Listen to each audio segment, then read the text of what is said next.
ప్రియ దేవుని బిడ్డలారా, ప్రభువైన యేసుక్రీస్తు నామంలో మీకు అందరికీ కూడా ప్రత్యేకమైన వందనాలు.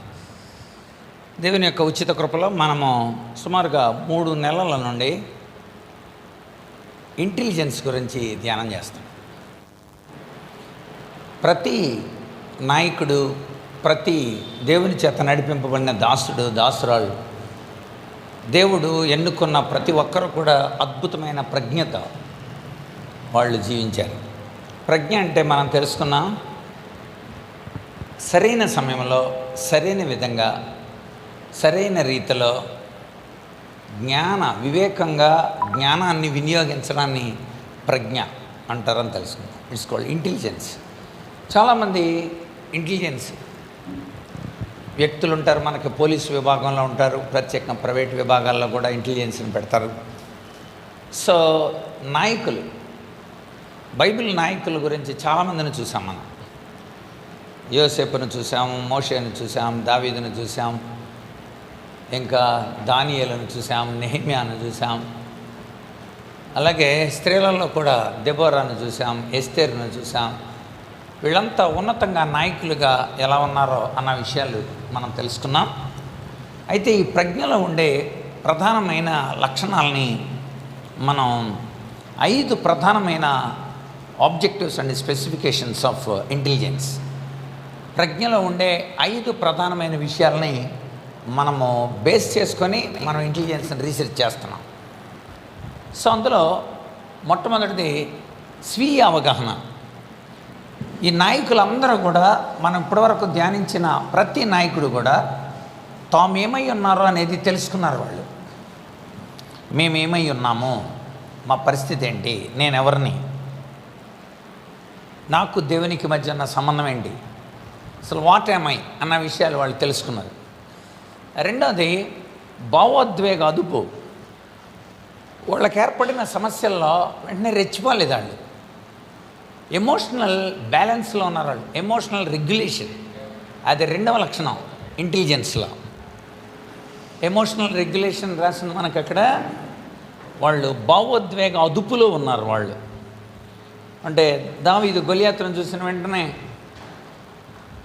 అలాగే దానియేలు అక్కడ కలభావం చెప్పాలన్న వెంటనే, యోసేపు తన అన్నయ్యలు గోతులో తోసేసినప్పుడు, దెబోరా న్యాయం తీర్చాల్సి వచ్చినప్పుడు, మరి యాబీన్ 900 ఇనపరథాలతో వచ్చినప్పుడు, హామాను ద్వారా అహష్వేరోషు రాజు యూదులందరినీ చంపిస్తానని అన్నప్పుడు, ఇవన్నీ సమస్యలు. ఇప్పుడు మనం చెప్పుకున్నాయని ఈ సమస్యలన్నింటినీ కూడా వాళ్ళు జయించడానికి కోసం భావోద్వేగ అదుపుతో ఉన్నారు. వెంటనే వెళ్ళిపోయి రాజుగారి దగ్గరికి వెళ్ళిపోయి, రాజుగారు హామాన్ ఎలాగా అనని టకట చెప్పలా, ఒక ప్రణాళికాబద్ధంగా వాళ్ళు. అందుచేత భావోద్వేగ అదుపు కలిగి ఉన్నారు అందరూ కూడా. మూడవది ఎంపతి, సహానుభూతి. సింపతి కాదు, ఎంపతి. వాళ్ళ దగ్గరికి వెళ్ళి వాళ్ళతో మాట్లాడి, వాళ్ళ కష్ట సుఖాలు తెలుసుకొని, వాళ్ళతో ఉండి వాళ్ళ కోసం త్యాగం చేయడం, అది ఎంపతి. అలా చేసేవాడే నాయకుడు. That is intelligence. సమస్య పరిష్కారం అవ్వాలంటే, నేను సమస్యను పరిష్కరించగలను, దేవుడు నన్ను ఎక్కడ పెట్టాడు, అందుకే. ఒకవేళ అవేర్నెస్ లేకపోతే మొర్దికెళ్ళి అంటే వాళ్ళు చెప్పారు, నువ్వు రాణిగా ఉన్నది ఎందుకు అనుకుంటున్నావు, ఏ సింహాసనం మీద ఉండి పరిపాలన చేయడానికి అనుకుంటున్నావేమో, అలాగే అనుకుంటే ఇంకో వైపు నుండి సహాయం వస్తుంది. నువ్వు నోరు మూసుకుంటే ఇంకో వైపు నుండి సహాయం వస్తుంది. నువ్వు రంగంలో దిగపోతే ఇంకో వాళ్ళ చేత దేవుడు చేయిస్తాడు. కనుక నీ బాధ్యత, కనుక నువ్వు బాధ్యత లేకపోతే నువ్వు కూడా నాశనం అవుతావు అని వార్నింగ్ ఇచ్చాడు. కనుక ఎంపతి, సహానుభూతి. మంచి సమరుడు తన వాహనం దిగి ఆడి దగ్గరికి వెళ్ళి జాలిపడి కట్లు కట్టి గాడిద మీద ఎక్కించుకొని మరి తీసుకొని వెళ్ళడం, దట్ ఈస్ కాల్డ్ ఎంపతి. చూసి వెళ్ళిపోయిన వాళ్ళు సింపతి. యాజకుడు, లేవీయులు చూసి వెళ్ళిపోయారు. కనుక మూడవది ఎంపతి ఉండాలని తెలుసుకున్నాం. నాలుగవది వాళ్ళు తీసుకునే నిర్ణయాలు న్యాయమైనవి, సరైనవి. ఇలా ఉండాలి, నేను చచ్చిపోతాను అంతే. రాజుగారి దగ్గరికి వెళ్ళి నేను ఈ విషయాన్ని సరైన విధంగా ప్లాన్ చేసి నేను నా జాతిని బతికించుకుంటా అనుకుని వేస్తారు. సో ఒక రైట్ టైంలో ఒక వివేకవంతమైన న్యాయం దావీదు కూడా రాజుగారు అన్నీ తొడిగించేశాడు. అయితే దావీదు అన్నాడు, సార్ నాకు ఈ వాడుక లేవు, నాకు వాడుకున్నదే మాత్రం నేనే ఉపయోగిస్తాను, నేను నాకు ఒడిసేలా వాడుక, కానీ ఈటి లేదు కత్తి లేదు నన్ను చంపడానికి వచ్చేస్తా ఉన్నాడా అన్నాడు గొలియాతు.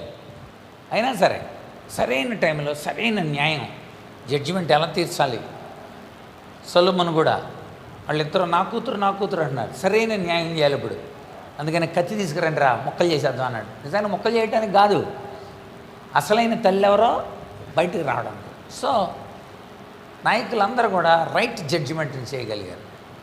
దానియేలు కూడా మరి ఆ కళ్ళ భావం తేవాలి. అందుకే దేవుడిని అడుగుతాడు, ప్రభువా మాతో పాటు వాళ్ళు కూడా నశించిపోకూడదు, మాకే చెప్పు, మేమేం బతకాలనలా, లివ్ అండ్ లెట్ లివ్, మాతో పాటు కూడా బబులోన్లో ఉన్న కల్దీయులు కూడా బ్రతకాలి అనే ఉద్దేశంతో నువ్వు ఆ కలభావం చెప్పు, మేము బతుకుతాం వాళ్ళు బతుకుతారు. ఒక సరైన రైట్ జడ్జిమెంట్ దేవుని దగ్గరికి వెళ్ళి రాజుగారి దగ్గరికి వెళ్ళి, రాజుగారు కొంచెం టైం ఇవ్వండి, ఇది అసాధ్యం మనుషులకి, అయినా మేము దేవుడి ద్వారా వాటిని తెలియజెబుతాం, టైం తీసుకొని వచ్చి ప్రార్థనలు చేసి, నెహెమ్యా కూడా ప్రార్థనలు చేసి రాజుగారి దగ్గరికి వెళ్ళి టైం తీసుకొని ప్రజల దగ్గరికి వెళ్ళి ఎలా చేయాలి, మనం ఎలా ఉండాలి, ఎలా లెక్క చేయకూడదు, తుక్కు ఎక్కువగా ఉంది, ఒక పక్కన మనల్ని బెదిరిస్తున్నారు, ఇంకో పక్కన చంపుతాం అంటున్నారు, ఇంకో పక్కన గోడ నక్క దూకితే పడిపోద్దని అంటున్నారు, ఇంకో చోట ఓనో మైదానం రమ్మంటున్నారు, కొన్నిసార్లు రాజుగారికి పిటిషన్ పెడుతున్నారు, అయినా సరే మనం గోడలు కట్టాలా అని సరైన నిర్ణయాలు నాయకులు చేశారు. ద లాస్ట్ వన్ హ్యూమిలిటీ, వినయం.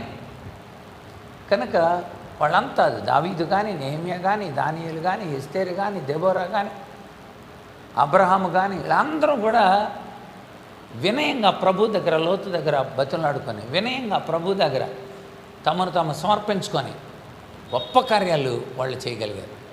సో ఈ 5 అంశాలు ఇంటెలిజెన్స్లో ఉంటాయి అని మనం చాలా ఉదాహరణలతో మనం నిరూపించుకున్నాం. రైట్, ఈరోజు మీకు నేను ఇంటెలిజెన్స్లోనే ఒక ప్రత్యేకమైన అంశాన్ని నేను మీకు ఇస్తాను. మానసిక కోణంలో ఇతరులకు మనం నేర్పించేటప్పుడు, లేకపోతే ఇతరులకు మనము బోధన, personality traits and personality development, మనోవికాస విధానంలో ప్రజ్ఞ ఏ రీతిగా ఉంటుందో నేను మీకు కొన్ని విషయాల్ని, ఒక 5 విషయాల్ని నేను మీతో తెలియచెప్తాను. కనుక ఖచ్చితంగా ఈ 5 పాటించగలగాల, అప్పుడు వాడు ఇంటెలిజెన్స్ని, అంటే నేను ఒక ప్రజ్ఞతో ఒక కార్యాన్ని చేయాలి అనుకున్నాం అనుకోండి, కార్యాచరణలో ప్రజ్ఞ.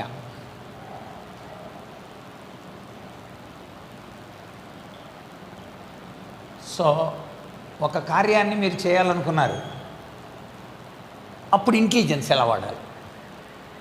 ఏదో పేరంపేట రేక్ వేయాలి, లేకపోతే అక్కడ కట్టాలి, గంగవరంలో స్లాబ్ వేయాలి, దానికి సరిపెళ్ళి ఇదిగో పరిస్థితులు ఎలా ఉన్నాయి అవి చక్కబడాలి.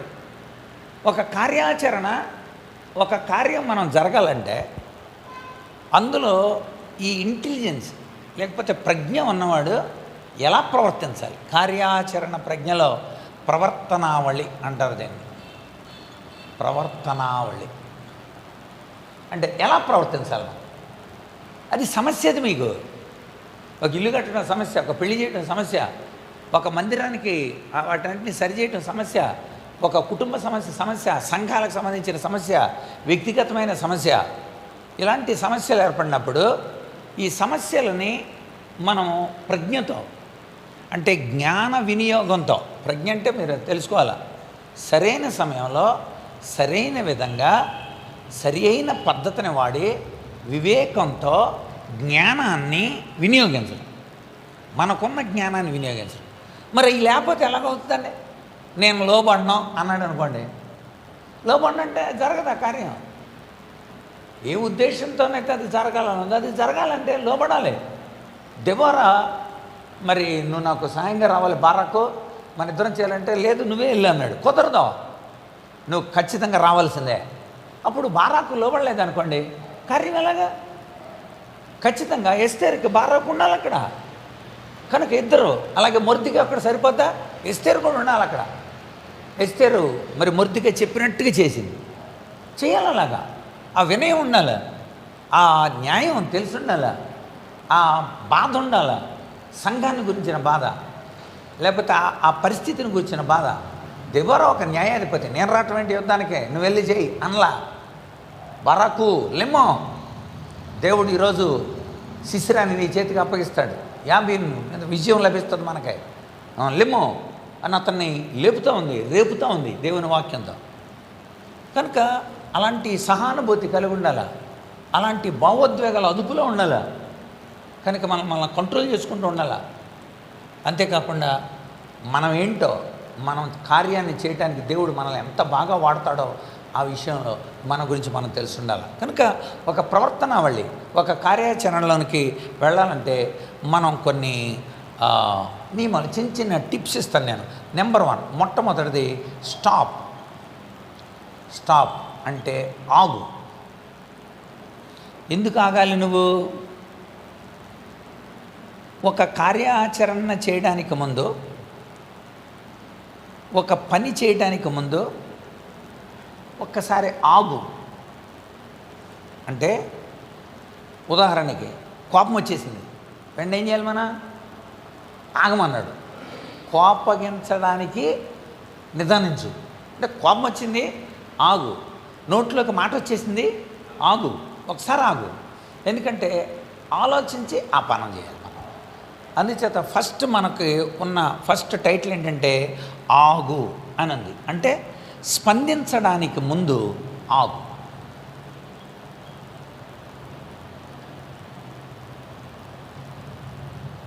స్పందించడానికి ముందు నువ్వు కోప్పడాలా, నువ్వు కొట్టాలా, నువ్వు తిట్టాలా, నువ్వు ఆగిపోవాలా, నువ్వు ఒకవేళ కార్యం చేయకుండా ఉండిపోవాలా, నేను అలా అనుకుంటున్నానండి అని అనుకున్నావు, ఒకసారి ఆగు. వెంటనే నువ్వు వెళ్ళిపోకో, ఆ కార్యం చేసేయకు. స్పందన అంత సరైనది కాదు, ఒక్కసారి ఆగు. లేఖనంలో మనం చూద్దాం. సామెతల గ్రంథం 14వ అధ్యాయం.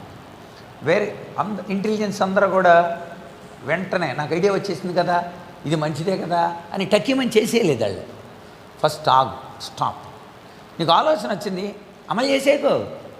నీకేదో ఐడియా వచ్చేసింది, ఎవడో ఐడియా ఇచ్చేసాడు, వెంటనే అమలు చేసేయకూడదు. నువ్వు స్పందించడానికి, అసలు నువ్వు స్పందించడానికి ముందే ఒక్క నిమిషం ఆగాల్సి ఉంటుంది కదా. కనుక సామెతలు 14వ అధ్యాయం 29వ వచనం చదువమ్మా. అక్కడలా ఉంది.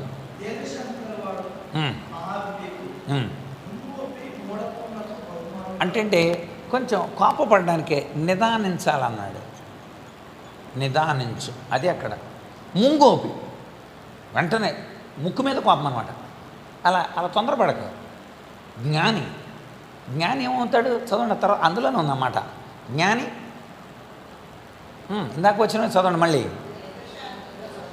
దీర్ఘశాంతము గలవాడు, అది ఆడు వివేకి, ఆడు జ్ఞాని అవుతాడు. కొంచెం శాంతంగా ఆలోచించు, ఆగు. నువ్వు ఆగాల్సింది. ఇంకొక వచనం చూద్దాం, 15వ అధ్యాయం కూడా చూడు. అక్కడే 15వ అధ్యాయం మొట్టమొదటి వచనంలో అది సరే. ఇప్పుడు అదే అంటే సాత్వికమైన ప్రత్యుత్తరం ఉండాల. సాత్వికమైన ప్రత్యుత్తరం.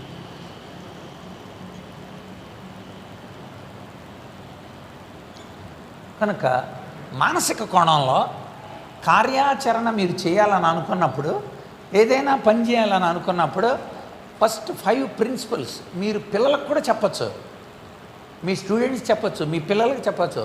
పర్సనాలిటీ ట్రేట్స్ అంటే అందరికీ సంబంధించిన విషయాలు ఇవన్నీ. ఏ పనైనా సరే ఇది మనం ఇక్కడ చదవటం మానేసేసి ఆటలాడుకుందాం అని ఆలోచన వచ్చింది పిల్లోడికి, వెంటనే ఆగు ఒకసారి. ఆ ఆటలకు వెళ్ళడానికి ముందు, ఆ స్పందించడానికి ముందు ఒకసారి ఆగు. ఒకసారి ఆగాలి నువ్వు అక్కడ. వెంటనే ఆలోచన చేసింది కదా అని పుస్తకాలు అక్కడ మూసేసి వెళ్ళిపోకూడదు. మీరు కూడా బైబిల్ స్టడీ చేస్తున్నప్పుడు చాలా ఆటంకాలు వస్తుంటాయి. ఒకసారి ఆగు. నువ్వు ఎంతో తీక్షణంగా ఉంటావు. అది ఎన్నో వాటి నుండి ఓవర్కమ్ చేయడానికి కోసం నువ్వు చిన్న ప్రయత్నాలు కూడా చేయాలి. మనం ఆ ధ్యానంలో ఉంటుంటాం, ఆ ధ్యాసలో ఉంటాం, ఆ ట్రాన్స్లో ఉంటాం. కనుక 15 సాత్వికమైన ప్రత్యుత్తరం అవటం మనకి చాలా. యాకోబు పత్రికలో ఒక మాట చూద్దాం. 1వ అధ్యాయం 19-20 వచనాల్లో ఇలా అన్నాడు. ఏమని?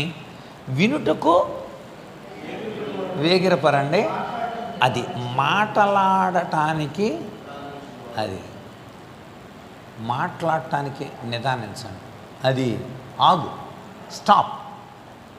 సో నువ్వు ఆగు, ఎందుకని స్పందించడానికి ముందు నువ్వు ఆగాల్సిన అవసరం ఉంది.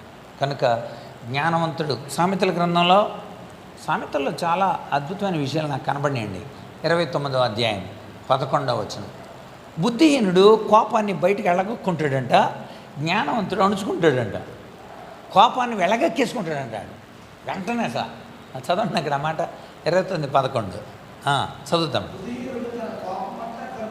అదిగో నాకు ఎంత కోపం ఉందో అని, అంటే ఎంత కోపం ఉందో అవతలోడికి తెలియాలన్నమాట. ఎంత కోపం ఉందో తెలియటాని కోసం ఇలాంటి ప్రదర్శనలు మనకి సాత్వికులు ధన్యులు, వారు భూలోకమునో. అది ఎంత చిత్రమైన విషయం అండి. నీ కోపంతో దేన్ని స్వాధీనం చేసుకోలేవు, నీ సాత్వికతతో హృదయాలు గెలుచుకోగలం. ఇది యేసే నేర్పింది. ఇది కష్టం మనకే, ఇది కష్టం. కోప్పడిపోయి నేను లోపరుచుకుంటా, కోప్పడి అణిచేసుకుంటా, కోప్పడి నా వైపుకి తిప్పేసుకుంటా, నీ వల్ల కాదు. వేషధారణ అవుతుంది అంతే. ఎదటోళ్ళు నీ కోసం నువ్వు తిట్టినందుకో, నువ్వు కోప్పడినందుకో అలాగా ఉంటారు తప్ప హృదయాలను జయించలే. సాత్వికులు అసలు భూలోకాన్ని స్వతంత్రించుకుంటారు. మరి యేసుప్రభు ప్రపంచం అంతటా ఎలాగా? ప్రపంచంలో అత్యున్నతమైన ఎక్కువ మంది ఎవరప్పుడు? క్రైస్తవులే. ప్రపంచం మొత్తంలో జనాభా మొత్తంలో, ప్రపంచ జనాభాలో 30.46% ఎవరంటే క్రైస్తవులే.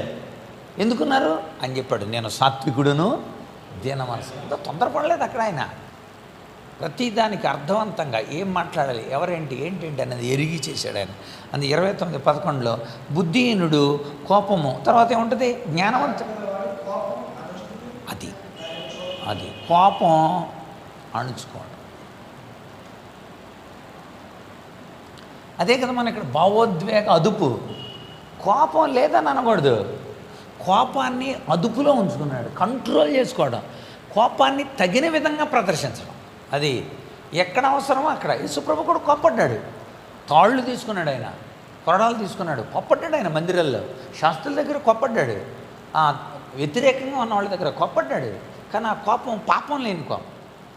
కోపపడుడి కానీ పాపం చేయకూడదు. అందుచేత ఇది మొట్టమొదటిది, ఆగండి. ఇక్కడ మనం తెలుసుకోవాల్సిన విషయం అంటే, ఆగగలిగిన వాడు తప్పుడు స్పందన లేకుండా ఆపగలిగిన వాడు అవుతాడు. ఆగగలిగినవాడు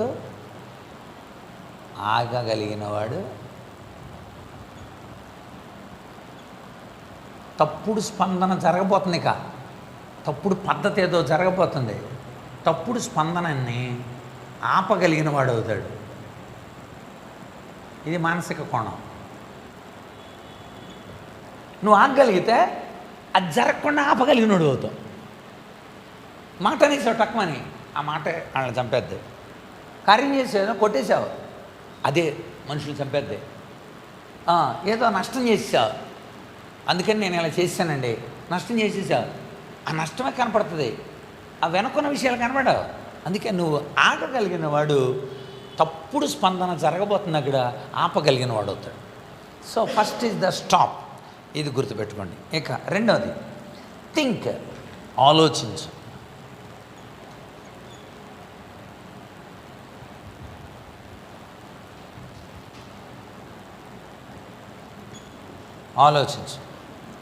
ఆలోచించగల దేనికి? నిర్ణయానికి ముందు ఆలోచించు.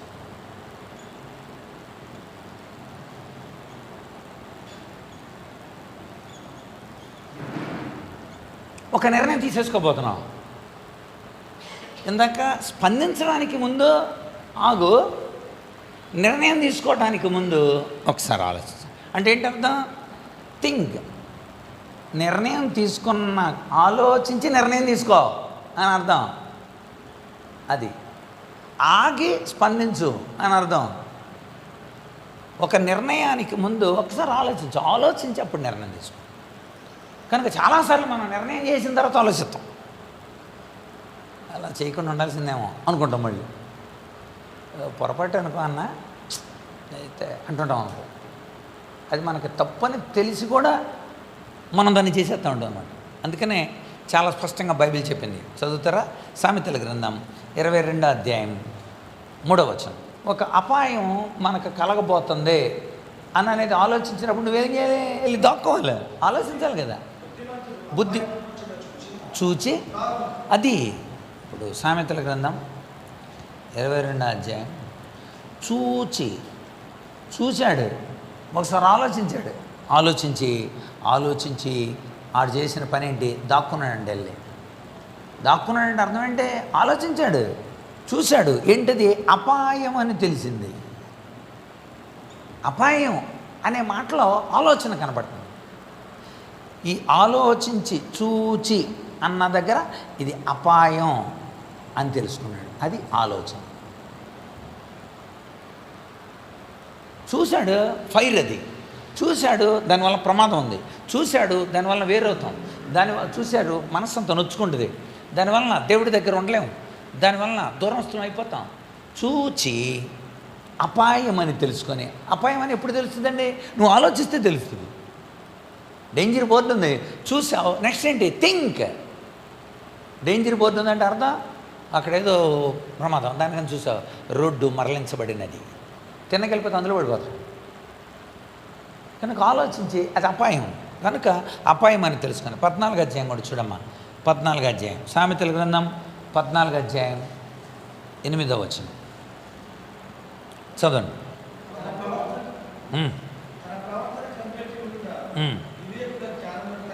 చూసారా? తన ప్రవర్తనని కనిపెట్టి ఉండుట అంటే గ్రహించడం. అదే అది వాళ్ళ వివేకాలకి, వాళ్ళ జ్ఞానానికి అదే ఒక అద్భుతమైన రక్షణ కదా. అందుకనే తన ప్రవర్తనను అది ఆలోచించుకోవటం, లెక్క చూసుకోవటం అని అర్థం. చూజ్ చేసుకోవడం, నిర్ణయం చేసుకోవడానికి ముందు థింక్, ఒకసారి ఆలోచించడం తన ప్రవర్తన గురించి. కింద కూడా మనం ఇంకొక మాట కూడా చదువుతాం చూడండి. లూకాసు వార్తలో చెప్తాడు, ఒకడు ఎవడన్నా గోపురం కట్టాలని అనుకోండి. ఇప్పుడు ఇది కట్టాలని అనుకున్నా వరుసగా రైట్, ఎన్ని ఇటుకలు కావాలి, దీనికి ఎంత అవుతుంది, సిమెంట్ ఎంత అవుతుంది, లేకపోతే దీనికి టైల్స్ ఎన్ని పడతాయి ఆలోచించరా అని అన్నాడు యేసుప్రభు. ఎవడైనా ఏదన్నా కట్టాలనుకున్నప్పుడు ఆలోచించకుండా పని చేసేస్తాడా? చదవండి లూకాసు వార్త 14వ అధ్యాయం కదా, 14వ అధ్యాయం 28వ వచనం. ఎవడైనా గోపురం కట్టాలనుకున్నాడు అనుకోండి,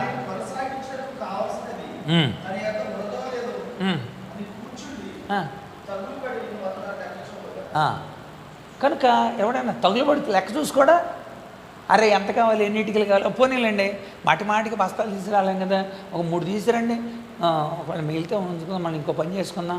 ఇటుకలు 3,000 3,500 పెట్టి చేర్చండి, కొన్నిసార్లు ఇరిగిపోతుంటే. అలాగా లెక్క చూసుకోడా? ఆలోచించాలి. ఎందుకని? నిర్ణయానికి ముందు ఆలోచించాలి.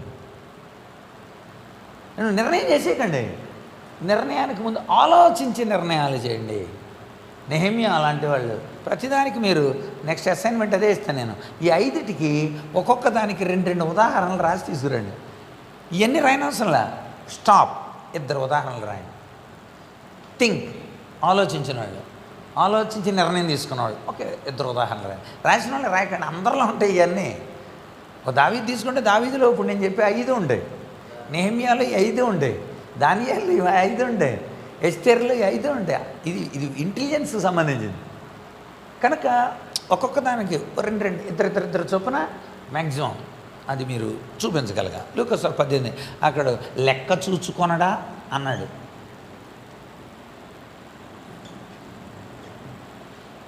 అందుకనే పౌలు ఫిలిప్పీలకు చెప్తూ నువ్వు కూడా ఆలోచించడం ఎలా ఉందో చెప్పాడు. అక్కడ 4వ అధ్యాయం చూడండి, ఫిలిప్పీ పత్రిక 4వ అధ్యాయం 8వ వచనం.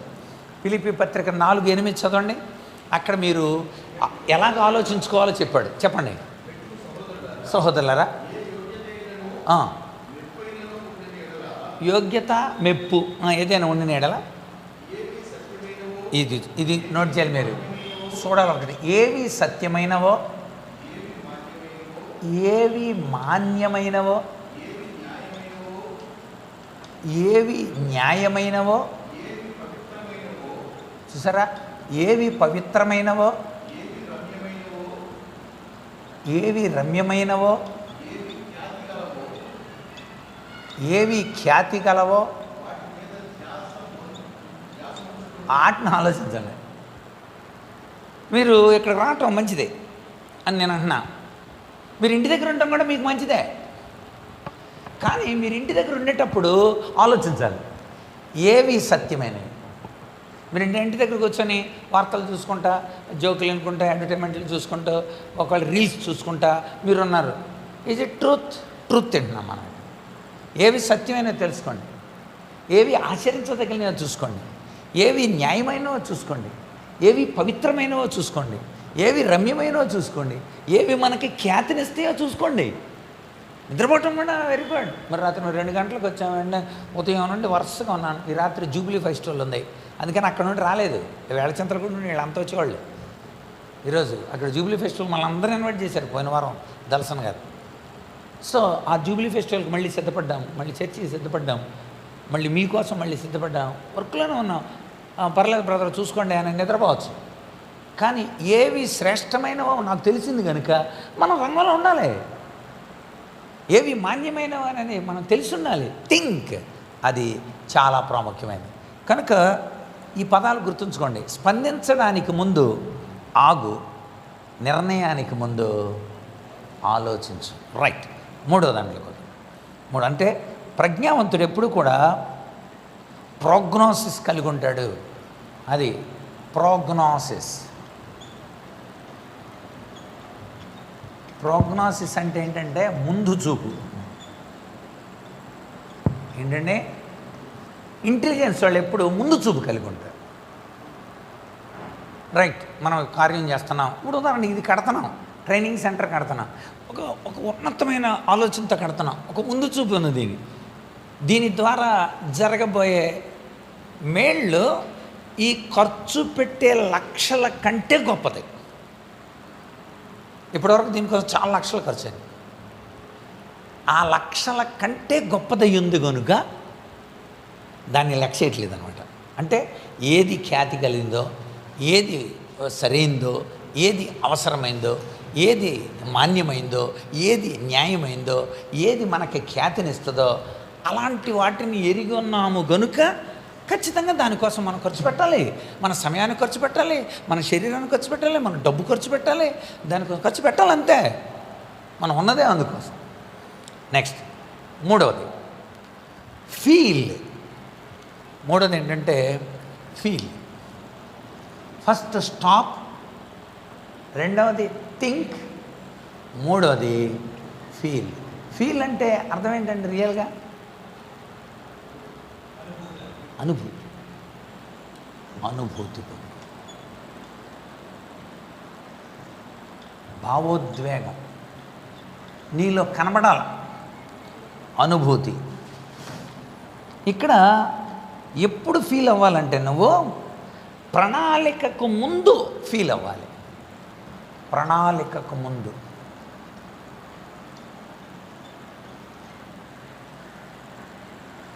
అంటే ఒక ప్లాన్ వేయబోతున్నావు నువ్వు, ఆ ప్లాన్కు ముందు ఫీల్ అవ్వాలి. ఆ ఫీల్ లేదనుకో నువ్వు ప్లాన్ చేయలేవు. అది అందుకనే స్పందించడానికి ముందు ఒకసారి ఆగు, నిర్ణయాలకు ముందు ఒకసారి ఆలోచించు, ఇక ప్లాన్ చేయటానికి ముందు ఫీల్ అవ్వు. ఫీల్ అవ్వటం అంటే ఏడవటం అని కాదు, అక్కడ అనుభూతి పొందాలి. ఎస్, మనం ఆ కార్యాన్ని చేసినప్పుడు సంఘం క్షేమం పొందుద్ది. మనం ఆ కార్యాన్ని చేసినప్పుడు చాలామంది తరబితి పొందుతారు. మనం ఆ కార్యం చేసినప్పుడు ఎంతోమంది మేలు కలుగుద్ది. వాళ్ళు స్వయం ఉపాధిని వాళ్ళే వాళ్ళ కాళ్ళ మీద వాళ్ళు నిలబడతారు. మనం ఈ కార్యం చేసినప్పుడు దేవునికి మహిమ కలుగుద్ది. మనం ఈ కార్యం చేసినప్పుడు అనేక మంది సమకూర్చబడతారు, మేలు కలుగుతుంది. ఒక దర్శనం అది జరగడానికి ముందు యాక్షన్ ప్లాన్. అది ఒక ప్లాన్, ఒక ప్రణాళిక కంటే ముందు నీలో ఆ ఫీల్ ఉండాలి. అందుకే అన్నాడు, కోటలు జయించేవాడి కంటే తన మనసుని నిర్ణయం చేసుకున్నవాడే. చదువుతారన్నమాట. సామెతల గ్రంథం 16వ అధ్యాయం 22వ వచనం. సామెతల గ్రంథం 16వ అధ్యాయం 22వ వచనం. 16, 32 చదవమ్మా. 32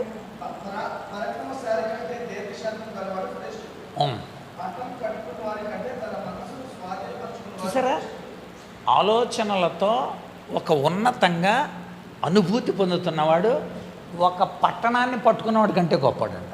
ఓ చూసారా, ప్రాకారాన్ని కట్టుకున్నంటే మనస్సును 32 32 తన మనస్సును స్వాధీనం చేసుకోగలిగిన వాడు. అది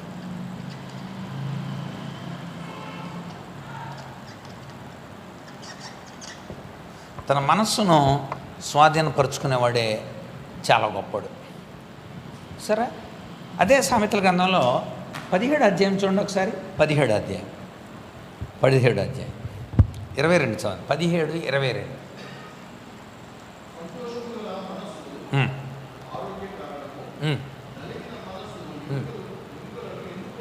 రైట్. కలిగే నష్టాన్ని కాదు మనం చూడాల్సింది. చాలాసార్లు నష్టం కలుగుతూ ఉంటుంది. ఎక్కువ మంది నష్టాన్ని అంచనా వేస్తుంటారు. అందుకే ఇక్కడ ఆరోగ్యకరమైంది నీ మంచి ఆలోచన. ఇప్పుడు ఒక బాటిల్లో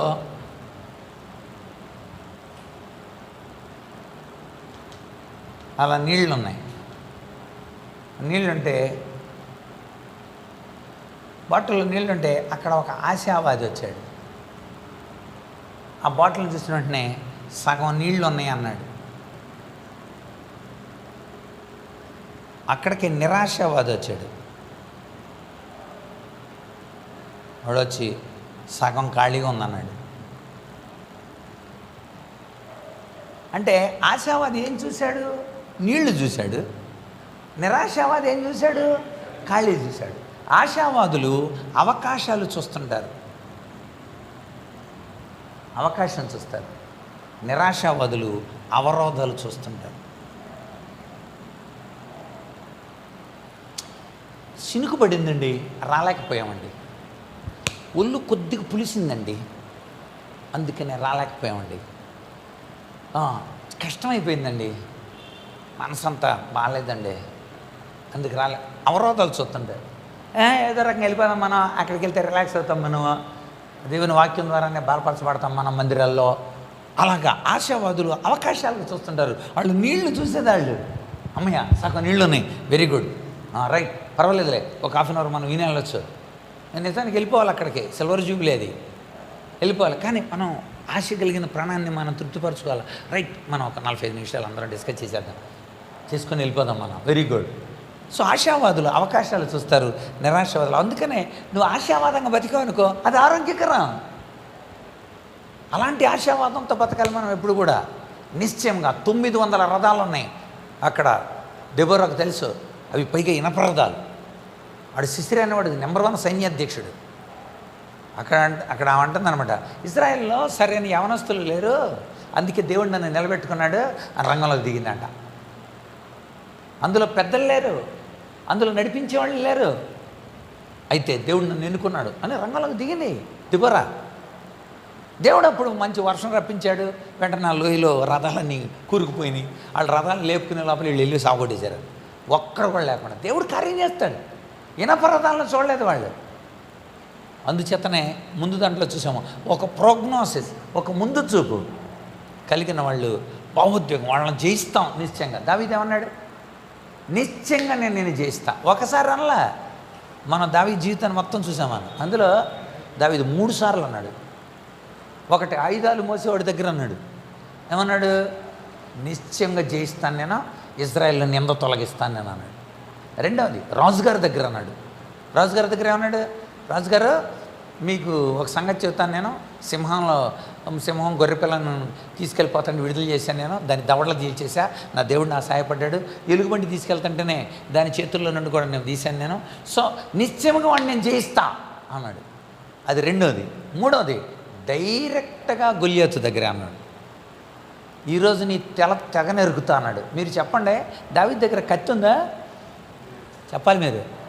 లేదు లేదు, దావీదు దగ్గర కత్తి లేదు. మరి నీ తలను తెగ నరుగుతా అని ఎలాగన్నాడు? నీ కత్తితోనే నీ తలం నేను తెగ నరుకుతా అంటే ఆ దగ్గరికి ఎలా వెళ్తాడు అసలు దావీదు అంటే అర్థం నిశ్చయంగా నేను చేస్తాను. అది సరే ఆ ఫీల్, ఆ భావోద్వేగం ఒక ప్రణాళికకు ముందే, ఇంకా అప్పుడు ఒడిచలేలా, ఒక ప్రణాళికకు ముందు ఒక అద్భుతమైన ఫీల్ ఉంది, నిశ్చయంగా నేను జయిస్తా అని. బెస్ట్ ఎగ్జాంపుల్ కదా. మనం కూడా దేవుడు కట్టిస్తాడు, దేవుడు కార్యం చేయిస్తాడు, దేవుడు నిలబెడతాడు, దేవుడు మనల్ని వాడుకుంటాడు. రైట్, మనం ఈ లక్షణాలు, 5 లక్షణాలు మనం కలిగి ఉండాలి. కనుక మనం కొన్ని విషయాలు ఆగాల్సి ఉంటుంది, కొన్ని విషయాలు ఆలోచించాల్సి ఉంటుంది. టకటకి కార్యాలు చేసేయకూడదు. నాకు ఇంటెలిజెన్స్ ఉంది కదా, నాకు ఉంది కదా అని కుదరతాను. ఆ ఇంటెలిజెన్స్ని కార్యాచరణలోకి పెట్టినప్పుడు మనలో ఉండాల్సింది. ఇంకొక మాట కూడా చదవండి, అక్కడ 42వ కీర్తన, అక్కడ 42వ కీర్తనలో 42, 43 కీర్తనలన్నింటిలో కూడా ఖచ్చితంగా మనకు కనబడుద్ది. వాళ్ళు అంటారు 5వ వచనంలో, నా ప్రాణమా ఎందుకు నువ్వు తొందరపడుతున్నావు అంటే దేవుని ఎందుకు నా ప్రాణమా ఎందుకు కృంగిపోతున్నావు నువ్వు, ఎందుకు తొందరపడుతున్నావు నువ్వు, అసలు తొందరపడకో, దేవుని ఎందుకు నిరీక్షించు. రైట్, ఆయన నా రక్షణకర్త. చూసారా ఎలా ఫీల్ అవుతున్నాడా, దేవుడు ఉన్నాడు ఏం పర్వాలేదు, దేవుడు ఉన్నాడు ఏం పర్వాలేదు, ధైర్యంగా ఉందాం మనం. సరే ఎంత గొప్ప ఆశావాదం, ఎంత గొప్ప ఫీల్ అది. నా ప్రాణమా బాధపడకును. మళ్ళీ 43లో కూడా ఉంటుంది, మళ్ళీ నా ప్రాణమా ఎందుకు నువ్వెలా కృంగి ఉన్నావు, ఎందుకు తొందరపడుతున్నావు. మళ్ళీ 42లో చివరి వచనాలు ఉంటుంది, మళ్ళీ 42 చివరి వచనాల్లో, నా ప్రాణమా నువ్వెలా కృంగి ఉన్నావు ఎందుకు అసలు. చూసారా ఎంత బాగా చెప్పుకున్నాడు చూసారా. ఆ ఫీల్ ఉండాలి మనకి. మన ప్రాణంతో మనం చెప్పుకో, అందరు తొందరపడుకో, ఆధారపడుకో, దేవుడు మనకు ఉన్నాళ్లే, భయపడుకో. అది ప్రాబ్లం, ఎదరా ప్రాబ్లం. అంతెందుకు 46వ కీర్తన, 46వ కీర్తన మొదటి వచనం, దేవుడే మాకాశ్రయము దివ్యమైన దుర్గము. అది హిజ్కియా కాలంలో జరిగింది. 46వ కీర్తన. చుట్టూరు సైన్యం వచ్చేసారు, లక్షలు.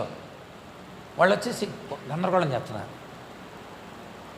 వెంటనే యెషయాకి చెప్పాడు, యెషయా చెప్పాడు, సహజ మిగిలిన ప్రవక్తలందరూ రమ్మన్నాడు, యాజకులందరూ వచ్చేసారు, రాజు అందరూ, సైన్యం అంతా, ఇక అందరూ మోకరించి ప్రార్థనలు చేస్తున్నారు. వాళ్ళు ఆ పాట పాడారు, నువ్వు ఉండగా మాకేంటి నేను, పర్వతాలు కదిలిన వాళ్ళు కేకలు వేసుకున్నా, వాళ్ళు ఈట్లు ఇసురుతున్నారు, ఈట్లు పైకి వస్తున్నాయి నేను, బాణాలు పైకి వస్తున్నాయి నేను. మా లోపలికి వచ్చి నీళ్లు ఆపేశారు. వాళ్ళు నీళ్ళు ఆపితే అంటే పరలోకంలో నుండి తన మందిరంలోకి నీళ్లు పంపుతాడు ఆయన, మాకు ఒక నది కలదు అంటారు వాళ్ళు. నీళ్ళు ఆపేశాడు అక్కడ సన్నరేపు. హిజ్కియా కట్టించింది అది. బయట ఉన్న నీళ్ళని లోపలికే కవర్తో కట్టాడు అనమాట. కట్టి నీళ్లు లోపలికి రప్పించి సిలోయం అనే కోనేరు తవ్వించాడు, అందులో నీళ్లు స్టాక్ పెట్టించాడు. వాళ్ళు నీళ్ళు ఆపేశారు. పిల్లలకు నీళ్ళు కావాలి, జంతువులు నీళ్ళు కావాలి, రాజ్యంలో అందరూ నీళ్ళు కావాలి. నీళ్ళు ఆపేస్తే ఎలాగా. అయినా సరే మాకు నీళ్ళు ఆపేసిన మాకు ఒక నది కలదు. 46వ కీర్తన. దేవుడు రంగంలోకి దిగాడు, నేనున్నానులే ధైర్యంగా ఉండండి అన్నాడు. రాత్రి అంతే, అందరు నిద్రపోయారు. తెల్లారి 3:30కి లేచి చూశారు కల్లా అందరూ చచ్చిపోయి ఉన్నారు. దేవుడే వాళ్ళని జాబోటు చేయడం, మీ పనే లేదేగా. సరే ఎంత ఆరోగ్యకరంగా ఆలోచించుకున్నారు వాళ్ళు.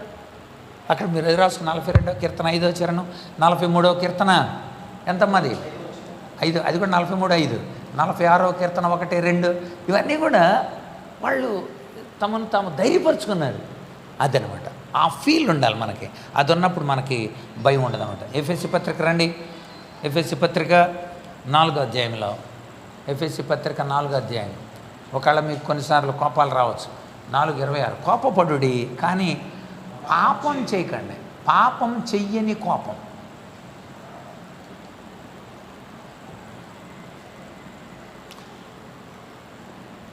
ఇక్కడ మీరు తెలుసుకోవాల్సింది ఏంటంటే భావోద్వేగాలను అణిచేయటం కాదు, భావోద్వేగాల్ని అదుపులో ఉంచగలిగిన వాడు ప్రజ్ఞావంతుడు. అది గుర్తుంచుకోండి. ప్రజ్ఞ అంటే ఏంటంటే భావోద్వేగాల్ని అణచటం కాదు, అణచడం కాదు,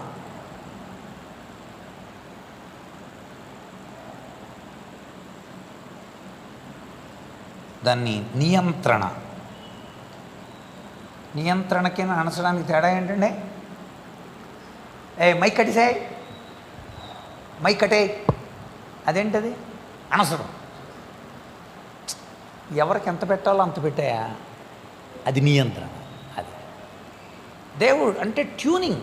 మనకి ఇంగ్లీష్లో ఏంటంటే ట్యూనింగ్ అనమాట. భావోద్వేగాల్ని ట్యూన్ చేసుకోవాలన్నమాట. ట్యూనింగ్ గుర్తుపెట్టుకో.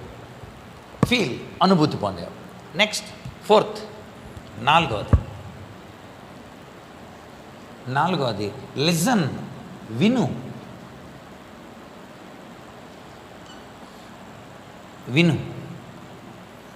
లిజన్, విను. ఎందుకని? అమలు చేయబోతున్నావు నువ్వు, అమలుకు ముందు విను.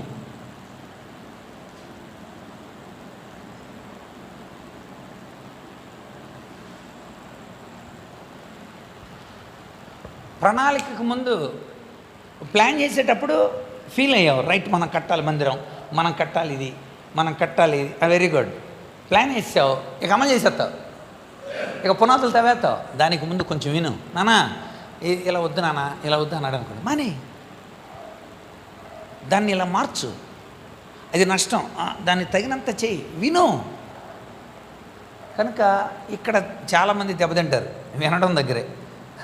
అందుకని యాకోబు 1:9 ఏమన్నాడు? ఇందాక మనం చదివాం 1:19, వినడానికే వేగిరపడు. అది దీనికి బెస్ట్ ఎగ్జాంపుల్ ఏంటంటే, చెవులు 2 ఉన్నాయి, నోరు ఒకటే ఉంది. ఎందుకు చెప్పండి? చెవులు 2 ఉండి నోరు ఒకటే పెట్టాడు దేవుడు. నోరు కూడా 2 పెట్టుంటే ప్రభాకర్ చెప్పాలి నువ్వు, నిజంగా అసలు నోరు 2 ఉంటే ఇంకా ఏంటి అసలు. అందుకని దేవుడు ఎక్కువ వినండిరా, తక్కువ మాట్లాడినాడు. అందుకని అన్నాడు వినడానికి వేగిరపడండి, మాట్లాడటానికి నిదానించండి. రైట్, వినడానికి త్వరపడి. సామెతల గ్రంథం 18వ అధ్యాయం. కొంతమంది అసలు వినకుండానే మాట్లాడుతుంటారండి. చాలా చోట్ల మేము అలా చెప్తున్నామా, కొన్నిసార్లు కౌన్సిలింగ్ ఇస్తుంటాం, అనియా నువ్వు చెప్పక నాకు, అసలు నన్ను చెప్పనివ్వట్లేదు అసలు. అలా చెప్పాడు అక్కడ సామెతల గ్రంథం. చదవండి 18వ అధ్యాయం. సామెతల గ్రంథం 18వ అధ్యాయం 13వ వచనం చదవండి. సామెతలు 18 18:13. సంగతి వినకముందే ప్రత్యుత్తరం చెప్పేవాడు ఆడు మూఢుడంట. అసలు విషయం చెప్పకుండానే సంగతి ఎండ. కొంతమంది అంతేనండి, విషయం చెబుతుంటే ఎనరు, వాళ్ళదే. ఇప్పుడు అదే జరుగుతుంది. యోబు గ్రంథం జరుగుతుంది. ఎలీఫజ్ ఉంటాడు అనమాట, యోబు స్నేహితుడు. ఎలీఫజు మరి వాళ్ళ 3 స్నేహితులు యోబుని ఇబ్బంది పెడుతున్నారు, అదే చెప్తున్నారు అనమాట. ఎలీఫజ్ది పిడివాదం అనమాట. పిడివాదం అంటే నువ్వు వినవా అంటే యోబు చేత ఏ విధంగానైనా ఒప్పించాలా, ఈ పాపాన్ని బట్టే నీకు శ్రమ కలిగిందని. ఇక అది పెట్టుకున్నాడు మనసులో, పెట్టుకొని ఒప్పించడానికి కోసం. అరే యోబు నేను తప్పు చేయలేదా, నేను తప్పు చేస్తే దేవుడు నేను చూసుకుంటాను, నీ బాధ ఏంటి అసలు అంటూ ఉంటాడు. నో, నిజంగా కనుక నీ భక్తి యథార్థమైందైతే నీకు ఎందుకు శ్రమలు వస్తాయి?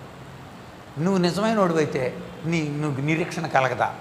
నీ ఇలాగెందుకు అయిపోద్ది, ఎందుకు తగ్గట్లా నీకు? చూసారా, నీ భక్తి నీకు ధైర్యం పుట్టించదు. అది ఎలిఫజే అంటాడు, నీ యథార్థ ప్రవర్తన నిరీక్షణకు ఆస్పదం కాదా, ఎందుకు ఇలా జరిగింది? సో సంగతి వినకుండానే అక్కడ రాయండి 1:19 ఏమన్నారు? వినుటకు వేగిరపడాలి అని రాసుకున్నారా? 1:10 సంగతి వినకుండానే వినకముందే ప్రత్యుత్తరం ఇవ్వకూడదు, మూఢుడవుతాడు. ప్రత్యుత్తరం ఇవ్వకూడదు, మూఢుడవుతాడు. 12వ అధ్యాయం చూడండి, సామెతల గ్రంథం 12వ అధ్యాయం 15వ వచనం చూడండి. ఎవరైనా వినాలి, జ్ఞానులు చెప్పినప్పుడు. జ్ఞానులు అన్నవాడు అది జ్ఞానులు ఆలోచన చెప్తే వింటాడు. అరే ఇలా చేయనా, ఏదో చిన్న సమస్యలు వెంటనే నాన్న ఇలా చేయండి, మీరు ఇలా చేయండి, ఇదిగో నేను చెప్తున్నాను ఇలా చేయండి, వెంటనే అన్నయ్య అలాగే చేస్తాను. అది ప్రజ్ఞ.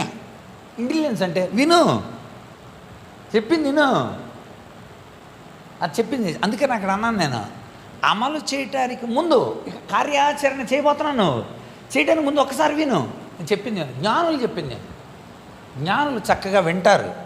అది జ్ఞానులు సలహాని వింటారు, సలహాలు వినాలి. కనుక 19వ అధ్యాయం కూడా చూడండి, అక్కడే 19వ అధ్యాయం 20వ వచనం.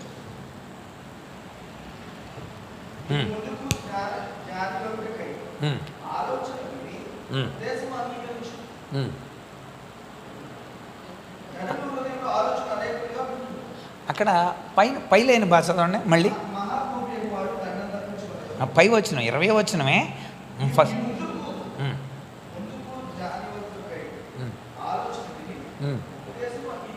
అది వినాలి, అంగీకరించాలి. అంగీకరించడం కోసం నువ్వు కనుక వింటే నిజమైన జ్ఞానం. అందుకని దేవుడు కూడా ఉంటాడు, నేనే చెప్తాను నీకు, నువ్వు విను అన్నాడు. ఆలోచన చెప్పుటయు లెస్సైన జ్ఞానమిచ్చుటయు నా వశం అన్నాడు. ఎక్కడది? సామెతలు 14:8 8 కాదు, కీర్తనలు 32:8 వేరు. అది చదవండి, కీర్తనలు 32:8. ఐ విల్ టీచ్ యూ, నేను నీకు ఉపదేశం చేసేదను, నువ్వు నడవలసిన మార్గాన్ని నేను నీకు బోధించేదను, నీ మీద దృష్టి ఉంచి నేను నీకు ఆలోచన చెప్పేదాను కదా. సామెతలు 8:14 చూడండి. సామెతలు 8:14. అది 8:14. ఆలోచన చెప్పుటయు లెస్సైన జ్ఞానం ఇచ్చుటయు, కనుక నువ్వు వినాలి. అది జ్ఞానాధారాన్ని నేనే కనుక నేను చెప్తాను, నువ్వు వినాలి. కనుక ఎప్పుడైతే వినడం అని అంటే శబ్దాన్ని వినడం కాదండి, అర్థాన్ని వినడం. అర్థమవుతుందా? శబ్దానికి సంగీతానికి తేడా ఏంటని, చప్పుడుకిను సంగీతానికి తేడా ఏంటని అడిగాడు ఫిజిక్స్లో ప్రశ్న ఇంటర్మీడియట్ వాళ్ళకి. చప్పుడుకి సంగీతానికి ఏంటి తేడా? చెవులకు ఇంపుగా ఉన్నదాన్ని సంగీతం అంటారు, చెవులకు కఠోరంగా అనిపించిన దాన్ని ఏమంటారు? శబ్దం అంటారు. మీరు ఇక్కడ శబ్దమే వింటున్నారు, మీ చెవులకు వినిపేది ఏంటండి? నా నోటి శబ్దమేనా? దాన్ని మీరు ఏమంటున్నారు? వాక్యం అంటున్నారు. ఇప్పుడు అర్థమవుతుందా? అంటే శబ్దాన్ని వింటున్నామా, ఏదో చెప్పుకెళ్తున్నాడండి అంటే శబ్దం అది. ఆ చెప్పింది మన కోసమే, నిజమే, వినాలి కదా అంటే అదనమాట. అది అందుచేత అందులోనే అర్థాన్ని, అందుకనే ప్రజ్ఞ కలిగినవాడు, అది నోట్ చేసుకోవాలి, ప్రజ్ఞ కలిగినవాడు శబ్దాన్ని కాదు అర్థాన్ని వింటాడు. అది ప్రజ్ఞావంతుడు ఎవడైనా శబ్దం కాదు, అర్థం. లాస్ట్ ఇది చెప్పి మనము క్లోజ్ చేసుకుందాం. చివరిది ఇక పని చేసేయాలి ముందు. లాస్ట్ది లెర్న్, నేర్చుకో.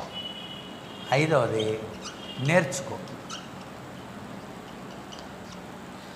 నేర్చుకో. ఇక ఇక పార తీసేసుకున్నావు కానీ చెక్కడం రాదు నీకు. మైక్ తీసేసుకున్నావు, చెప్పడం రాదు నీకు. కనుక కార్యక్రమ నిర్వహణ తీసేసుకున్నావు. అధ్యక్షులు అంటే అర్థమేంటి? అధ్యక్షులు అధి అంటే పైన, అక్షుడు అంటే చూడగలిగినవాడు అని.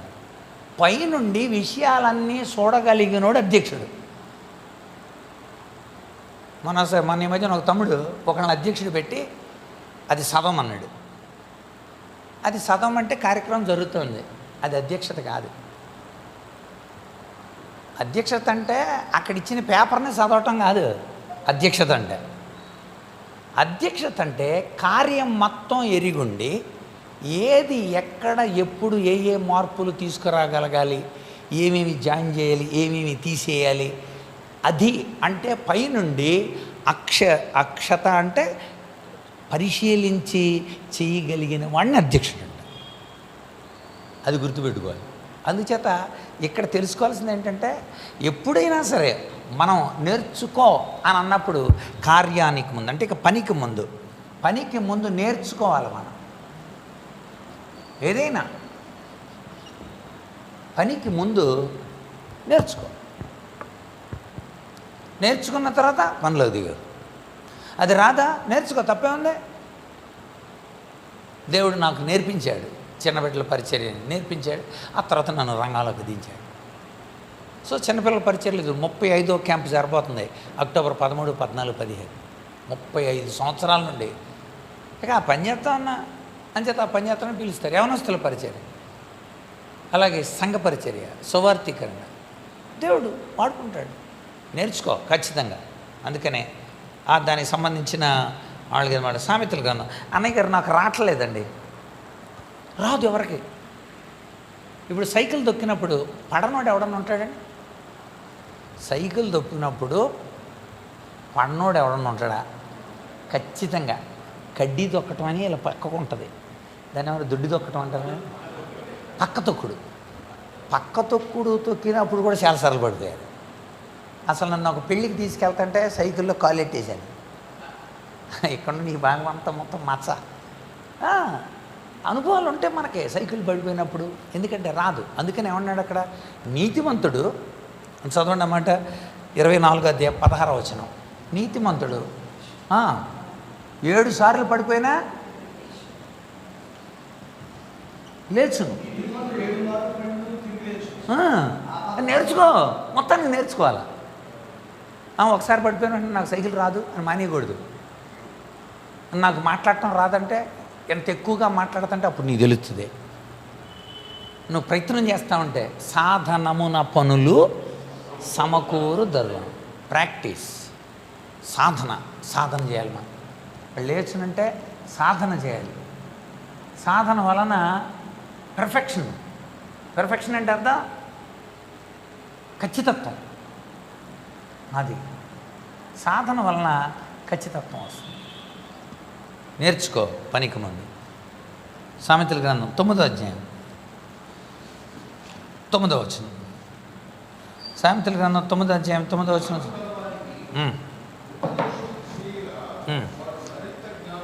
అది మిమ్మల్ని ఎందుకు పిలిచామనుకున్నారు?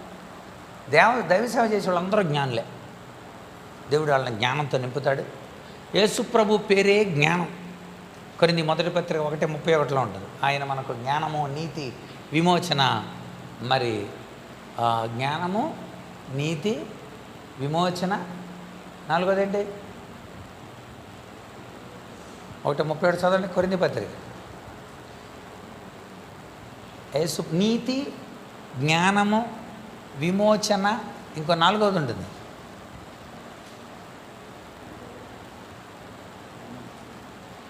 ఒకటే 31. అతిశయించువాడు ప్రభునందే అతిశయించువాలని రాయబడినట్లుగా ఆయన పరిశుద్ధత, విమోచన ఆయన. రైట్, చూసారా? ఆయనే మనకి జ్ఞానం. యేసు ప్రభువును కలుగున్నవాడు అందరూ జ్ఞానవంతులే. మీరు జ్ఞానవంతులే. అయితే ఇంకా మీకు కొన్ని విషయాలు చెబితే జ్ఞానాభివృద్ధి చేసుకున్నాం. అది జ్ఞానానికి ఏం చేయాలి? మనం పొదును పెట్టాలి. అది చెబుతున్నాం. అందుకే ఈ కూడికలు, అందుకే ఈ ట్రైనింగ్ క్లాసులు ఎందుకు అనుకున్నారు? మన జ్ఞానం ఇంకా పొదును పెట్టబడాలి. అది చదవండి అక్కడ ఆ మాట అక్కడ నోట్ చేసుకోండి. సామెతలు 9 జ్ఞానవంతుడు జ్ఞానాభివృద్ధి చేసుకుంటాడు. దీనికి ఒక మంచి పదం కలపాలండి. ప్రసంగి గ్రంథం 10వ అధ్యాయం 10వ వచనం కలపండి. ప్రసంగి 10 కలిపితే చాలా బాగుంటుంది. అక్కడ ఇనప ఆయుధం అంటే, ఇనప ఆయుధాలు అంటే చెప్పండి. గొడ్డలి, కొడవలి, పార, తర్వాత కత్తి, బాకు, తొలుకు, పార, ఇవన్నీ ఉన్నాయి సరే. ఇనప ఆయుధం ముద్దుగా ఉన్నప్పుడు పొదును చేయకపోతే ఇప్పుడు నరుకుతానే ఉన్నాడు, పొదును లేదు. అది ఇనప ఆయుధం ముద్దుగా ఉన్నప్పుడు దాన్ని కనుక పనిలోకి తీసుకున్నారనుకోండి, టైం ఎక్కువ పడుతుంటుంది నీకు. ఎందుకని? పొదులు లేదు. మన బుర్రకు కూడా పొదులు లేదనుకోండి, ఎక్కువ టైం తీసుకుంటాం. మనం షార్పెన్ అవ్వాలి. మనం ఎప్పటికప్పుడు వాక్యంతో ఎంత ఎక్కువ వాక్యం వినగలుగుతాం. మనం తెలిసిన సీమతలక ఎంత. నేను మహా దైవజనుల పక్కన నిలబడినప్పుడు సిగ్గుపడిపోతుంటాను. మొన్న స్వామి గారి పక్కన ఉన్నాను నేను. అసలు ఆయన ఒక్క ప్రసంగంలో 4 విషయాలు, ఒక్కొక్క దానికి 7 చొప్పున చెప్పారు. 7 4 ఏళ్ళు 28 పాయింట్లనే అలా చెప్పుకుంటూ వెళ్ళిపోతున్నాడు ఆయన. ఇంకా జ్ఞానం ప్రభువా. ఇప్పుడు ఎందుకు? బైబిల్ బాగా చదువుతారు వాళ్ళు, గ్రంథాలు బాగా చదువుతారు వాళ్ళు, బుర్రలోకి ఎక్కించేసుకుంటారు. ఏముంది మన బుర్రలో? ఏం నేర్చుకున్నాం ఇంతవరకు మనం? ఒక్క గ్రంథం గురించి సవివరంగా చెప్పమంటే చెప్పలే. ఒక్క పత్రిక ఎందుకు రాశాడు, ఆ మొదటి నుండి చివరి వరకు ఉన్న విశేషాంశాలు చెప్పమంటే చెప్పం. ఏమి నేర్చుకున్నామా? ఇనపాయుధం ముద్దుగుంటే అది పనిలో ఎక్కువ ఇబ్బంది పెడద్దు మనల్ని. కనుక కార్యసిద్ధికి జ్ఞానమే మనం, అదే కార్యాచరణ. కార్యం జరగాలంటే పని అంటే కార్యం. కార్యసిద్ధికి జ్ఞానమే మూలం. కార్యం జరగాలంటే జ్ఞానం కావాలి. అంటే జ్ఞానంతో కార్యం షార్ప్ అవుతుంది, తొందరగా అవుతుంది. స్టీఫెన్ కోవే రాస్తాడనమాట తన పుస్తకంలో 7 హ్యాబిట్స్లో. అంటాడు, ఒక చెట్టును నరకటానికి 8 గంటలు పడుతుందంట వాళ్ళకి. ఒక చెట్టును నరకటానికి 8 గంటలు పడుతుంటే స్టీఫెన్ కోవే అంటాడు, నేనే అయితే ఆ చెట్టును నరకాలనుకుంటే 6 గంటల పదును పెట్టి 2 గంటల్లో నరుకుతా. ఎంత బాగా చెప్పాడు. 6 గంటల పదును పెట్టి 2 గంటలు. మేధావులు కలిగి ఉన్న 7 అలవాట్లు రాశాడు. 6వ అలవాటు ఏంటో తెలుసా? వాళ్ళు ఎప్పుడు రంపానికి పొదునెడుతుంటారంట. అంటే అర్థం, బుర్రకి ఎప్పుడు పొదును పెడతానే ఉండాలి. నువ్వు నిజంగా దైవ సేవకుడు అయి ఉంటే అసలు రోజులో బైబిల్ పరంగా ఎంత పదును పెడుతున్నావు నువ్వు? నీ బుర్రకే ఎంత పదును పెడుతున్నావు? పెట్టాలలాగా. పెట్టకపోతే నీ పనిలో కష్టమైపోద్ది. ఎక్కడో నిలబెడతారండి, నేనే తీసుకెళ్తాను మిమ్మల్ని. పాస్టర్ 4 మాటలు చెప్పు, అక్కడ 150 మంది పాస్టర్లు ఉన్నారా అని వెళ్ళిపోయా. మిమ్మల్ని తీసుకెళ్ళి పాల్సన్ గారి దగ్గర సేవకుడు అంట, అక్కడ ట్రైనింగ్లో ఉంటారంట ప్రతి ఆదివారం అన్నారు అనుకోండి. మీరేం చేయాలి అప్పుడు? అక్కడ ఆ 150 మంది సేవకులకి మీరేం చేయాలి? చెప్పాలంటే మన దగ్గరే ఉండాలి, సరుకు ఉండాలి. గొడ్లే నువ్వు కొడవలే. కానీ ఏమి లేదు, పొదును లేదు. పొదును ఉండాలి, పొదును పెట్టుకోవాలి, సిద్ధపడి ఉండాలి, రెడీగా ఉండాలి. సేవకులకి వెళ్ళడం, స్త్రీలకు వెళ్ళగా, పిల్లలకి వెళ్ళాలి. Street preaching. ఆరాధనకు వర్తమానం, ఆరాధనకి ఇక ముందు పాట పాడండి అంటే ముసలమ్మ ముచ్చట్లు కట్టి పెట్టి అని పాడుతున్నాడు. ఆరాధన సహాయకరంగా అంటే ఏంటనమాట? ఆరాధన సహాయకరంగా ఏ పాట కూడా తెలియలేదన్నమాట. పుట్టినరోజు శుభమాని పుట్టినరోజు పిలితే బైబిల్ వాక్యం చదువుతున్నాడు. ఒకని జన్మదినం కంటే మరణ దినమే మేలు. అక్కడ జన్మని ఉందన్న చదువుతాడండి ఎవడన్నా? నేను బండి కొనుక్కున్నప్పుడు ఒక దైవజనుడిని ప్రార్థన చేయమన్నా. ప్రార్థన ఆయన ఎలా అన్నా, ప్రభువా, మరి ఆయన నాకు బాగా వరుస అవుతాడు. ఆయన ఇలా ప్రార్థన చేస్తాను, ప్రభువా CD 100 కొనుక్కున్నాడు ఆయన. ప్రభువా, యమా స్పీడ్ వెళ్ళేది ఈ బండేనైనా, ఎక్కువ యాక్సిడెంట్లు దీంతోనే జరుగుతున్నాయి ప్రభువా, ఎక్కువ కొనుగోలు అవుతుంది కూడా ఈ బండేనైనా, తలకాయలు పగిలిపోయి ఎన్ని ఫోటోలు రోజుకి 2 అన్నాడు. శుభమాని బండి కొనుక్కోండి అంటే అక్కడ ఆయనకి సందర్భోచితమైన వివేచన జ్ఞానం ఉండాలి. మనకి బాగా పొదును పెట్టాలి మనం. అందుకనే కార్యాచరణకు జ్ఞానమే ప్రధానము. ఆఖరికి ఒక వచనం, అక్కడ ఒక వచనం రాసుకున్నాం. రామపత్రిక సామెతలు 1:5 కూడా రాయండి. జ్ఞానవంతులు విని అభివృద్ధి చేసుకుంటారంట. విని అభివృద్ధి చేసుకుంటారు. సామెతల గ్రంథం 1:5, సామెతలు 1:5 రాసుకోండి. విని జ్ఞానాభివృద్ధి చేసుకుంటారు. అది పాండిత్యాన్ని వృద్ధి చేసుకోవాలి. మొన్న అన్నారు ఆయన పండితుడండి.